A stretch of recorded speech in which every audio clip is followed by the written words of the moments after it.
Hello everyone, কেমন আছো তোমরা সবাই? আশা করি ভালো আছো, সুস্থ আছো। আর এই বৃষ্টির দিনে আমিও মোটামুটি আছি। তো আজকে এখন ঘড়ির কাঁটায় বাজে প্রায় সকাল 7:30। তোমাদের দাদাভাইও কাজে চলে গেছিলো। বৃষ্টিটা ভোরের দিকে হচ্ছিল, যে টাইমে কাজে গেল তো ওই টাইমে হচ্ছে একটু থেমেছিল। তো এখন থেকে তোমাদেরকে সকলকে সাথে নিয়ে আবার নতুন আরেকটি ব্লগ শুরু করা যায়। চলো। এখন তো বর্ষা শুরু হয়ে গেছে, বুঝতেই পারছো বাইরে আর কিছুই দেয়া যাবে না। মানে সারাক্ষণই টিপ টিপ টিপ টিপ করে বৃষ্টি পড়ছে, কখনো জোরে কখনো আস্তে। বাইরে দেওয়ার মতো কোনো অবস্থাই নেই, তাই জন্য ঘরেই সবটা দিয়ে দিলাম। আর এখন এই অবস্থায় বৃষ্টির দিনগুলো বা বর্ষাটা যেভাবে কাটছে, মানে খুবই আতঙ্কে ভয়ের মধ্যে কাটছে। এখন বাথরুমে যেতে গেলেও মনে হয় যে এই বাবা আসতে যেতে হবে। আর আমাদের উঠানের অবস্থা তো খুবই খারাপ হয়ে গেছে।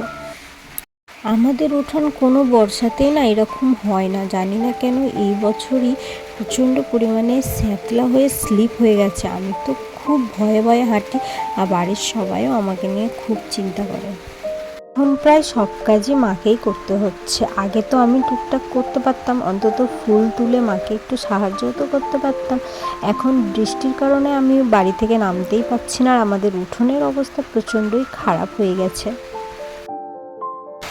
আজকে আকাশে খুবই মন খারাপ। আজকে সকাল থেকে বৃষ্টি পড়ছে, সকাল থেকে বলবো না, ভোরবেলা থেকে বৃষ্টি পড়ছে। তো তোমাদের দাদাভাই সকালবেলা খাওয়া দাওয়া করে রেডি হয়ে বসছিল, কাজে যেতে পারেনি, বৃষ্টিটা একটু থামতে তারপরে হচ্ছে গেছে। সারাদিনের মধ্যে একটু করে থামছে আর একটু করে হচ্ছে, দেখো ওয়েদারটা। আর আমাদের বাড়ির উঠানের অবস্থা এতটাই খারাপ যে বাথরুম পর্যন্ত যাওয়া যায় না, এত স্লিপ হয়ে স্যাতলা হয়ে গেছে।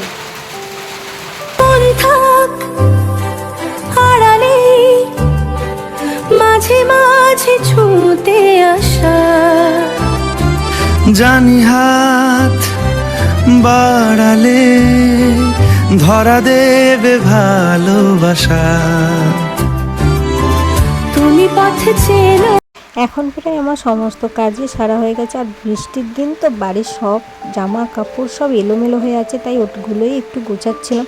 প্রায় 2 দিন লাগলো শুকাতে। আর এখন তো এভাবেই দিনগুলো যাবে, 2 দিনই লাগবে, 4 দিন লাগবে শুকাতে, তাও আর মোটা মোটা তো গলার দিকে। আর এখন ভালোভাবে না শুকিয়ে ওই জামা পরাও যাবে না। প্রায় সব মিলিয়ে বলতে গেলে বর্ষার দিনগুলো আমার কাছে খুবই খারাপ যাচ্ছে। মানে আমি না পাচ্ছি বাইরে কিছু করতে, না পাচ্ছি ঠিক মতো যেতে উঠানে। আর জামা কাপড় তো শুকনোই হয় না, 2 দিন লেগে যাচ্ছে জামা কাপড়গুলো শুকাতে। আর এই সময় এইসব জামা কাপড় তো মানে পরাও বিপদ, ঠান্ডা লেগে যাবে। এমনিই আমার 2 দিন ছাড়া ছাড়াই ঠান্ডা লাগছে। তোমাদের কার কার বাড়ির এরকম অবস্থা প্লিজ আমাকে কমেন্ট করে বলো।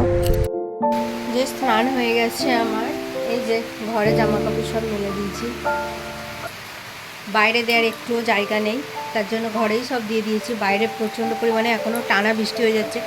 আমি বৃষ্টি থামার জন্য ওয়েট করছিলাম, কিন্তু বৃষ্টি থামেনি দেখে এখন 2টো বাজে। বৃষ্টির জন্যই ওয়েট করছিলাম, তো চান করতে চলে গেছি। উঠানের অবস্থাটা এতটাই মারাত্মক হয়ে গেছে যে বাবা শেষমেশ হচ্ছে উঠানটাকে ঠিক করার ব্যবস্থা করলো।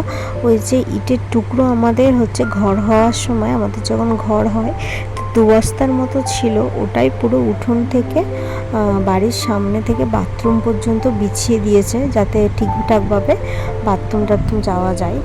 এভাবে না করলে আমার যাওয়া খুবই মুশকিল হয়ে যাচ্ছিল। তো তোমাদের দাদাভাইও কাজে থেকে এসে বাইরে কাজ করছিল, করতে করতে একটু বৃষ্টিটা থেমেছিল, তো সেই ফাঁকেও কিছুটা কাজ করতে পেরেছে, আর বাকিটা পারেনি। এই যে বাইরে বৃষ্টি এসে গেছে, তাড়াহুড়ো করে ঘরের মধ্যেই চলে এসেছে।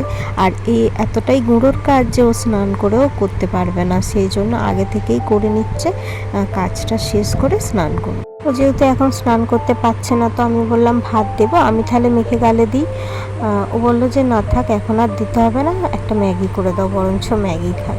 তারপরে ও খেলো, খেয়ে কাজ করতে করতে প্রায় সন্ধ্যা হয়ে গিয়েছিলো। আর আজকে দুপুরবেলা না প্রচণ্ড পরিমাণে বৃষ্টি পড়ছিল। মা তো দোকানে বাজারে যেতেই পারেনি, ঘরের মধ্যে যা ছিল তাই দিয়েই কোনো রকম আমরা সেদ্ধ ভাতটুকু খেয়েছি। মা বললো যে রাতে ভালো করে রান্না করবো খন, এই যা বৃষ্টি পড়ছে।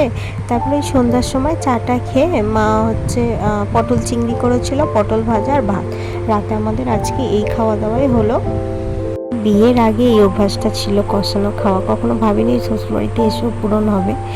তো তোমার দাদাভাইকে দিলাম কিছুটা আর আমি একটু খেলাম। আর দেখো বৃষ্টি কিন্তু এখনও থামেনি, এখন প্রায় আমাদের খাওয়া দাওয়া কমপ্লিট, এবার শুতে যাব। যেমন বৃষ্টি তেমনই হাওয়া। মতো টাটা, ফিরে আসছি নতুন আরও একটি ব্লগ নিয়ে।